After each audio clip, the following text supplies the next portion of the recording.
A Shadow of Violence, the UN report on Bangladesh. The UN Fact-Finding Mission report, released on February 12, 2025, paints a grim picture of human rights in Bangladesh.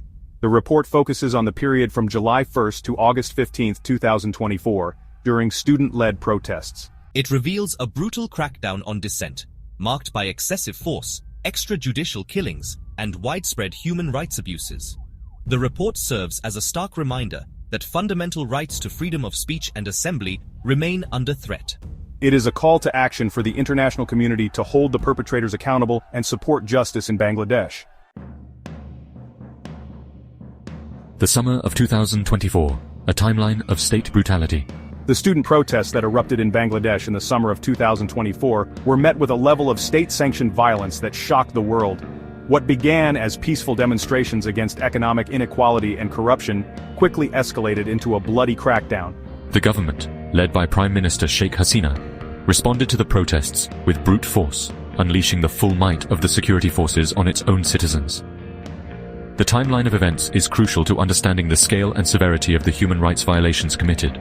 On July 1, 2024, a large group of students gathered in Dhaka, the capital of Bangladesh, to protest against a controversial court ruling that reinstated a quota system for government jobs. The protesters argued that the quota system, which favored certain ethnic groups, was discriminatory and perpetuated inequality. The protests quickly spread to other parts of the country, with students from various universities and colleges joining the movement. Instead of engaging in dialogue, the government opted for a heavy-handed approach. Security forces, including the police and the Rapid Action Battalion, a notorious elite force accused of human rights abuses in the past, were deployed in large numbers. The authorities imposed restrictions on public gatherings, blocked internet access, and attempted to censor media coverage of the protests. Peaceful protesters were met with tear gas, rubber bullets, and water cannons. As the protests gained momentum, the violence escalated dramatically. Live ammunition was used against unarmed demonstrators, resulting in numerous casualties. The situation reached a boiling point in early August, when security forces stormed the campus of Dhaka University, one of the most prestigious educational institutions in the country.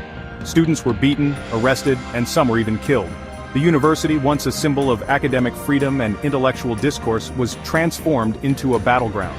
The crackdown on Dhaka University sent shockwaves throughout the country and drew international condemnation. However, the government remained defiant, dismissing the criticism as foreign interference and continuing its campaign of repression. The faces of oppression violations during the protests. To address the crisis effectively, we must delve into the underlying factors contributing to the situation. It's not just about immediate relief, but understanding the root causes. Indeed, the complexity of these issues requires a comprehensive approach that considers historical, social, and economic dimensions. Only by addressing these root causes can sustainable solutions be found. The global response has been varied, but a unified effort is essential.